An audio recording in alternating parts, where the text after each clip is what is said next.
Será mesmo que você devia estar usando o ChatGPT quando você poderia estar usando o Google Gemini? Principalmente para você que é dev, tá?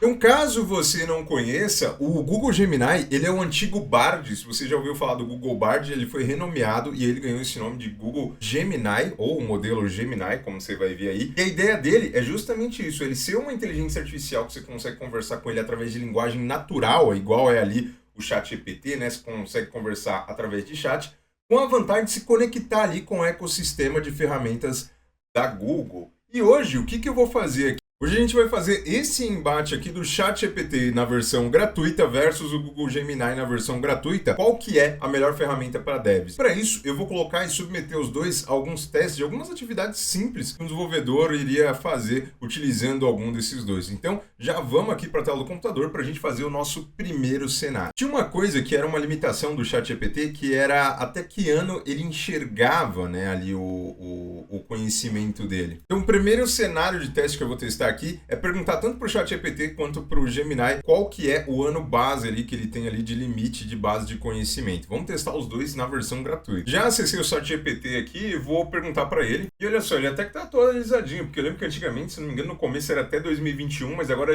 quando eu pergunto para ele até onde vai a base de conhecimento dele, ele fala que a base de conhecimento dele vai até o ano de 2023 com um corte de conhecimento em outubro especificamente. Vamos fazer a mesma pergunta pro Gemini. Então, olha só, já acessei o site aqui, ó, gemini.google.com. Você vai cair nessa tela aqui, ele já tem um botãozinho aqui para você clicar e conversar com o Gemini. Tem que aceitar alguns termos aqui, então vou aceitar os termos. Ele abre essa experiência de chat bem conhecida já pra gente, que já está acostumado com o ChatGPT, e vamos fazer a mesma pergunta. E a primeira coisa que ele respondeu aqui, quando eu fiz a mesma pergunta, ele falou aqui, ó, meu conhecimento não tem um ano específico de limite. Estou em constante aprendizado e atualização, acessando e processando informações de diversas fontes, como website, livros, artigos científicos e outras fontes. Então, ele está me dizendo que ele é constantemente atualizado. Então é isso, né? Nesse aqui, se ele não mentiu para mim, é ponto para o Gemini, que está constantemente sendo atualizado. O cenário número 2 de teste aqui é leitura externa. Felipão, o que é leitura externa? Então, antes o ChatGPT, pelo menos na versão gratuita, ele tinha uma limitação, que eu acredito que ele ainda tenha, que é se você apontar algum site externo, ele não vai conseguir ler, ele não consegue identificar, ele não consegue se conectar à internet somente na versão paga, tá? Então depois eu posso fazer esse mesmo teste na versão paga para a gente concretizar isso aqui. E aí eu quero ver se na versão gratuita o Gemini tem a mesma limitação. Felipão, me dá um uso de exemplo disso. Então olha só, eu tenho um projeto no meu GitHub aqui, ou seja, um site externo, não é um site desses dois chats, onde ele não tem um README. Entendeu? Então eu quero saber se eu mandar o link desse GitHub para algum desses chats, será que eles conseguem ler o conteúdo e eu consigo até pedir um README para ele? Vamos ver como é que eles se comportam? E aí o que eu fiz, né? Como todo bom dev preguiçoso, né? Eu coloquei aqui, ó, olhei o GitHub abaixo, eu deixei o link para ele do GitHub e a partir da leitura do código criei uma sugestão de README. Vamos ver como é que o ChatGPT se comporta, lembrando que eu estou na versão gratuita aqui, a versão 3.5. E aí o ChatGPT ele me deu uma resposta, só que eu estou na dúvida aqui se ele de fato leu esse código ou se ele me enganou. Mas depois a gente vai fazer um teste da verdade. Por quê? Eu vou fazer a mesma pergunta aqui, ó. Vou copiar o mesmo prompt e a gente vai ver se o conteúdo gerado desse README aqui ele vai ser mais rico se eu pedir para o Google Gemini. Então aqui ele me deu coisas bem genéricas. Então ele falou para mim, né, que é um jogo de pedra, papel e tesoura do Yu-Gi-Oh! E isso de fato é. E me falou algumas features bem genéricas, que qualquer coisa poderia ter, né? E deu alguns comandos Git para clonar o projeto, então eu não sei dizer exatamente se ele está me enganando ainda ou se ele só jogou de fato coisas ali que fazem sentido. Vamos fazer a mesma pergunta para o Gemini.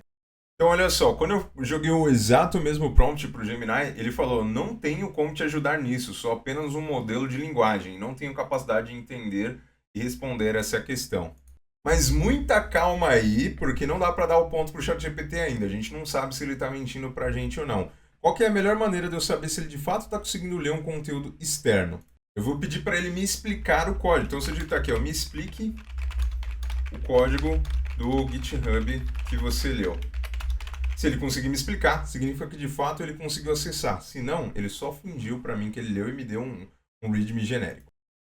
Assim, ele conseguiu identificar os arquivos index, styles que tem ali dentro, scripts, e ele colocou ali o que tem mais ou menos dentro ali daquele código, né? E aí, para me convencer de fato, eu vou perguntar para ele, me explique o conteúdo do index.html. Então, quando eu pedi para ele me mostrar ali o código e me explicar, ele não me mostrou o código de verdade. Ele jogou várias coisas, assim, genéricas, assim. Então, o que a gente pode abstrair disso aqui?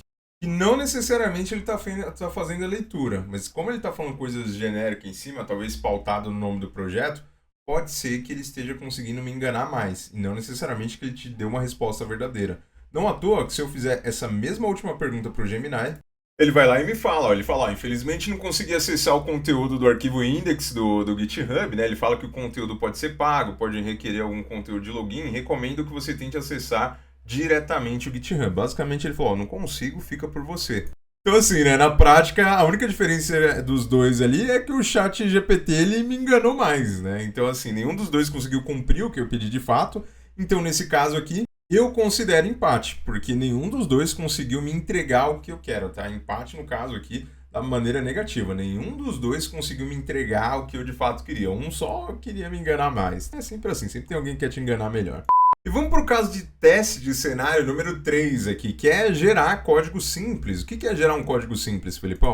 De repente criar uma função, criar uma validação, alguma coisa assim. Vamos ver como é que os dois se comportam quando eu peço para eles, por exemplo, criar uma função, e aí eu vou definir JavaScript aqui, só para ambos terem uma mesma linguagem de base, a gente conseguir comparar os resultados. E eu vou pedir para ele uma função para validar CPF, para ver se um CPF é válido. Então eu vou fazer o mesmo prompt de pergunta para os dois e vamos ver como é o resultado de qualidade de resposta que ele dá para a gente ali, tanto o ChatGPT quanto o Gemini. Então olha só, já perguntei para o ChatGPT, eu falei para ele, ó, cria uma função JavaScript para validar se um CPF é válido utilizando JavaScript e deixa o código organizado. Esse foi o prompt. E olha só, vamos ver a qualidade da resposta que ele deu pra gente. Ele criou uma função com o nome validateCPF, um nome bem claro. Ele utilizou aqui, né, padrões de regex para manipular e conseguir trabalhar melhor ali com estruturas de texto, né, alfanuméricas e tudo mais. Então eu estou entendendo aqui que ele está validando somente dígitos aqui e ele está passando pelo método teste aqui para verificar mesmo se ele tem o tamanho de 11 e se ele atende aqui esse padrão. Além disso, ele fez aqui umas verificações bem simples até de entender, né? Ele verifica alguns dígitos específicos, ele passa aqui fazendo uma soma desses carinhas. Então assim, está um código bem simples.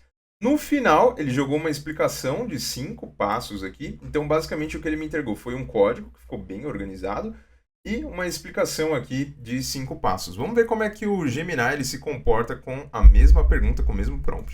Olha só, joguei a mesma pergunta, o mesmo prompt aqui pro Gemini. E aí, primeira coisa aqui que eu achei legal aqui, que ele deixa bem descrito aqui, né? Que a linguagem que está aqui no código aqui embaixo é JavaScript. Não que isso interfira na qualidade do código, não. Eu estou olhando o código que ele gerou aqui e ele ficou bem parecido, né, em alguns sentidos aqui.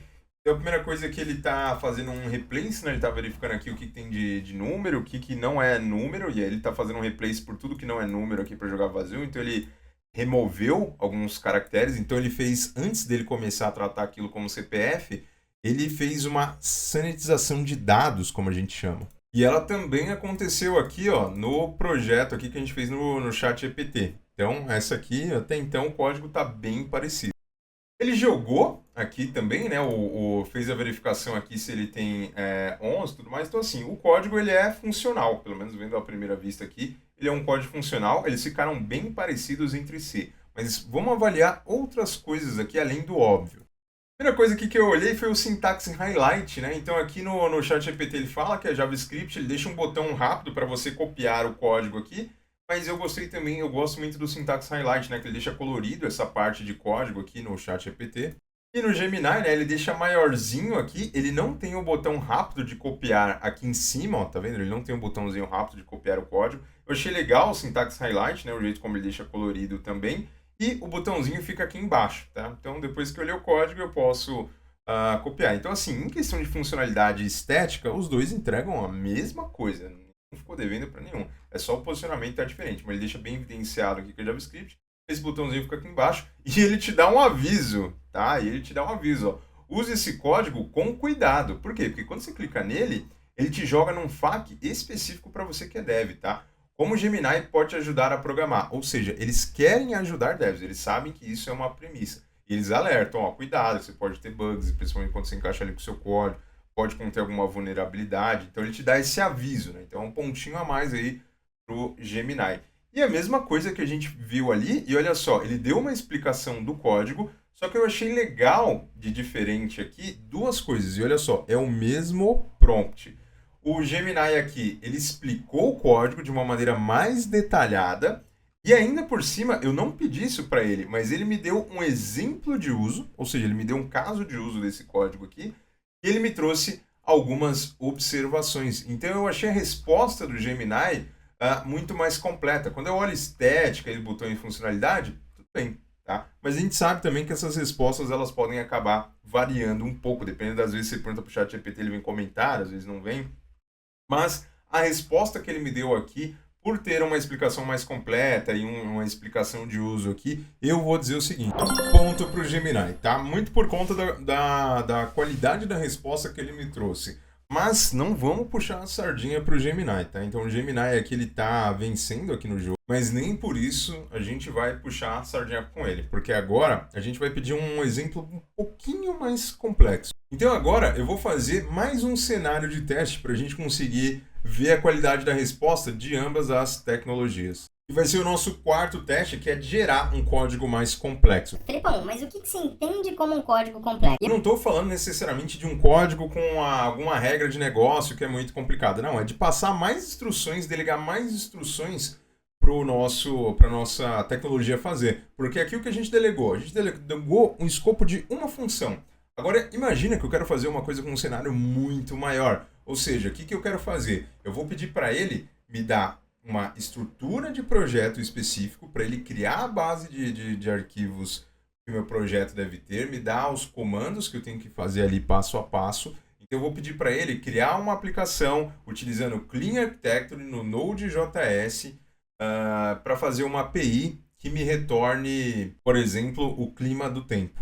Então, eu vou fazer exatamente esse prompt aqui e eu vou pedir para as duas IAs. Então, não é necessariamente o código em si que é mais complexo, mas a estrutura de coisas que eu estou pedindo para ele me gerar de código resposta tem que ser maior. Então, vamos ver como é que ambos se comportam nesse caso. Eu abri até um chat novo aqui, ó, dos dois, tá? Então, os dois aqui estão um chat gerado, sem contexto nenhum, porque eu vou fazer um pedido bem mais complexo agora. Aí lembrando, tá? Se você quiser aprender de fato e não ficar dependendo de nenhuma IA para fazer isso aqui, se você acessar a plataforma da Dio no dio.me, se você clicar aqui em cursos, você pode digitar Clean Arch aqui também, ó, na barrinha de pesquisas, e aí você vai ver que a gente tem bastante conteúdo aqui de Clean Architecture. Você tem mentorias inteiras que estão salvas aqui em replays com experts de várias empresas, como experts aqui do Banco Inter, você tem esse mesmo código que é desenvolvido com diferentes tecnologias, inclusive se você quiser ver um conteúdo mais conciso ali, você tem um conteúdo completo de 4 horas só de conceitos ali de API e Clean Architecture, tá? Então se você ainda não assinou o Dio Pro, tem conteúdo lá dentro da plataforma lá, Rodo, mas vamos voltar pro duelo das IAs lá, porque eu quero ver se a IA consegue trabalhar por mim, eu quero que ela roube meu emprego e eu consiga, né, ficar de férias ali 24 horas só apertando o botão. Então, olha só, eu propositalmente mantive algumas coisas fora de detalhamento, como especificar framework, especificar detalhes, especificar portas, especificar ferramentas. A única coisa que eu perguntei para ele foi isso aqui, tá? Que é o quê? Cria uma aplicação Node, onde iremos utilizar a Clean Arch e me dê instruções passo a passo. Vamos avaliar a qualidade da resposta que o ChatGPT deu para a gente aqui. Então, a primeira coisa que o ChatGPT fez foi falar para a gente, ó, configuração inicial. Então, ele deu os comandos para a gente criar a pasta, para a gente mudar para pasta, inicializar o projeto. Ele passou algumas dependências para a gente aqui, né? Então, ele pediu para instalar o Express e o Axios. E eu pedi Node especificamente, porque o mercado do Node ali, ele não tem uma especificação de algum modelo específico para você gerar ferramentas de IA. Né? Então, você vê que o mercado já ferramentas de API, no caso. Então, você tem o Express, você tem outras coisas, assim como você tem o Node Fetch ali para você conseguir fazer Fetch, ou você pode utilizar o Axios. Nas versões mais modernas ali, dependendo do que você quer fazer, você não precisa do Node Moon, né? Você pode fazer um Node Watch. E aqui já foi onde levantou o meu primeiro sinal de alerta. E eu pedi o Node justamente por isso, por conhecer as últimas atualizações dele. Ou seja, ele está me pedindo para instalar o Node Moon, né? Ou seja, ele ainda não está por dentro do Node Watt, que é uma coisa das versões mais recentes do Node. Então, eu já sei que esse código dele aqui não está necessariamente 100% atualizado com a visão do que a gente já está utilizando de ferramenta com o Node.js. E aí, quando eu continuo olhando aqui o código, beleza, ele criou alguns scripts de ação rápida, achei bem legal. Outra coisa que ele me deu aqui também é a estrutura de pastas. Então ele deu uma estrutura de pastas muito coerente com o que é de fato o Clean Architecture. Ele me deu uma camada de domínio, uma camada de aplicações, uma infraestrutura e disse quais arquivos eu deveria criar dentro de cada dimensão. Isso aqui é super massa. Isso aqui, se eu tivesse esse tipo de conhecimento quando eu comecei, nossa, faria uma diferença enorme. A gente viu aqui também ó, que ele não está utilizando o padrão mais moderno de módulos, ele está utilizando ali o padrão de require, de importação de módulos. Ou seja, tem maneiras mais modernas de fazer isso aí, né? A gente utilizar o ES Módulos. Mas tudo bem, vamos continuar aqui. Então, certo, ele me trouxe aqui nesse padrão de importação. Aí ele me deu a definição de cada arquivo, né? Do meu arquivo de domínio, do meu arquivo aqui de casos de uso, de estrutura. Não vou passar no detalhe do código aqui, mas eu estou vendo o quão atualizado ele está no mercado e a qualidade da resposta. E aí, depois dele ter me passado todos os arquivos, ele me deu aqui o comando para eu rodar, me deu um resumo aqui ó, do que eu precisaria alterar para conseguir fazer funcionar. Mas, à primeira vista, apesar de eu não ter testado o código, ele me parece um código totalmente coerente. Ele me parece um código aqui totalmente funcional. Eu vi que ele utilizou ali coisas que eu já faria um pouco diferentes, tá? Então ele utilizou o Axios e eu vi que ele utilizou o Node Moon, tá? Então, mas tranquilo, pode ser só uma decisão de escolha que ele teve ali com base nos repositórios que ele leu. Também não dá para dizer isso. Mas vamos fazer a mesma pergunta para o Google Gemini. Ó, já estou com uma nova conversa do zero aqui, vou colar o mesmo prompt aqui e vamos ver qual a qualidade da resposta que ele me entrega. Vamos lá, Gemini, tá saindo bem até agora, hein? Vamos ver a qualidade da resposta que você vai me entregar, hein? Se tudo der certo, ó, a gente já não precisa nem mais ficar programando, só apertar botão aqui. Então, ó, analisando o código que ele entregou pra gente, primeira coisa é que ele deu uma lista detalhada, que antes de sair conversando de comando, essas coisas, ele me deu uma lista de pré-requisitos, ele me deu uma lista de ferramentas também aqui, eu achei bem legal isso aqui dele, ele te dá uma prévia antes ali de coisa, que foi bem bacana. Na sequência, ele me deu uma estrutura de pastas ali, baseado no Clean Architecture, que está bem coerente também. Então, ele me deu uma estrutura de pastas e arquivos do que eu deveria criar dentro da minha domain, uma application, interface. E ele criou também uma camada de testes aqui. Eu não pedi para ele, mas ele criou uma camada de testes. Que é uma coisa que no código lá do ChatGPT ele não gerou. Tá? Ele não gerou, ele gerou só a estrutura comum. Mas outra coisa que me chamou a atenção é que no ChatGPT ele utilizou JS. Enquanto aqui ele utilizou arquivos.ts, tá? Então aqui ele deixou claro que a extensão é TypeScript, o que é bem legal, né? Porque a gente acaba utilizando bastante TypeScript. E uma outra coisa que me chamou a atenção é que toda vez que ele marca uma extensão de arquivo aqui no Google Gemini, ele não deixa isso colorido, não deixa nenhuma marcação. Já o ChatGPT, não sei se você já reparou, mas aqui, ó, depois do ponto, não sei se é por ser uma extensão, mas eu achei legal dele deixar marcado, a extensão ficar de uma cor diferente para você bater o olho aqui. Eu achei mais interessante isso aqui no ChatGPT. E aí vamos lá, né? Ele foi lá e me pediu para iniciar o meu projeto, ele me deu um código JSON de scripts, né, para eu utilizar o Node para invocar o arquivo ali do nosso index, me deu ali um script do Mocha, para a gente trabalhar com Mocha. Ele está trabalhando com classe, né? E aí dentro do Node.js aqui, não é que você não possa trabalhar com classes quando você está com TypeScript, mas hoje o padrão que acaba predominando ali é o padrão funcional, e depois eu posso fazer outro vídeo explicando o porquê, então, mas até então, tranquilo, não vou desclassificar ele por isso. Ele criou através do modelo de POO, né? Modelo de classe, criou o Value Object aqui, e ele saiu criando aqui os conteúdos, mas ele acabou a resposta aqui. Ele foi uma resposta muito mais simples. Eu senti falta dele aqui. Primeiro que ele já me deu os comandos como se tudo isso aqui fosse o suficiente para eu sair executando o meu código. Ele não me disse quais dependências instalar, não me deu os comandos passo a passo. Lembrando que o prompt é o mesmo, tá? Então o prompt ó, é o mesmo. Eu pedi para ele o passo a passo. mas a qualidade da resposta dele foi inferior. Ele não me deu ali os comandos para eu instalar as dependências, inicializar o projeto direito, ele só me deu o primeiro comando, que é o npm init. Depois disso ele pulou, como se eu já tivesse que saber aqui o óbvio. Ele nem deu o comando de instalar o Mocha. Outra coisa também que eu não gostei muito dele aqui, apesar dele ter usado o que o TypeScript oferece e tudo mais, ele deixou o código meio subjetivo. Ó, tá vendo que ele deixou alguns 3 pontinhos aqui? Enquanto no ChatGPT ele não deu essa, tipo assim, continua daí. Ele deu os códigos de fato completo. Ele deu o código completo. E também aqui no ChatGPT ele deu no padrão de PO. Né? O Paradigma ele também utilizou PO, porém você vê que eles implementaram o código aqui. Pode ser alguma limitação de resposta do Google Gemini no momento atual que eu estou gravando esse conteúdo. Não sei se ele tem limite de caracteres de resposta, pode ser alguma estratégia para ele não ultrapassar esse limite. Mas quando a gente compara os dois, a qualidade do conteúdo gerado pelo ChatGPT, ainda que ela não esteja 100% atualizada com as melhores práticas de mercado de Node.js, ela ficou bem mais completa do que o do Google Gemini. E aí não teve como, né? Não teve para outra aqui. Quando o assunto foi isso aqui, de gerar um assunto mais complexo, o ChatGPT, cara, venceu assim de nocaute. Quando a movimenta... Opa! Caso aqui não tem nem como contestar, se comparar a qualidade das respostas.